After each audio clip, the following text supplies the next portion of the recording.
朋友一定要看过来，看完这条视频，分分钟能为你省下几万块钱。今天跟大家分享一下路虎漏水的几个点，10万公里必漏。一个是水泵，再来一个是水管接头，再来一个是这个人质管的这个接口，还有一个发动机后边的那个水管底周。赶紧回家检查一下你家的路虎漏水了没有？10台路虎，10台漏，这不叫路虎，这叫漏虎。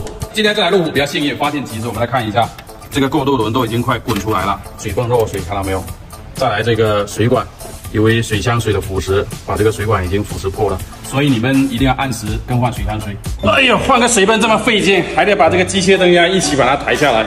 不定期更换水箱水的后果就是这样，这个水管接头看到没有？老化脱落，最后导致漏水渗水的情况。再看一下路虎原厂的这个水管是压合式的，看到没有？这个接缝的地方有渗水的痕迹。那么我们今天跟它用的改进型的水管是这种圆的一体成型的，这种更耐用。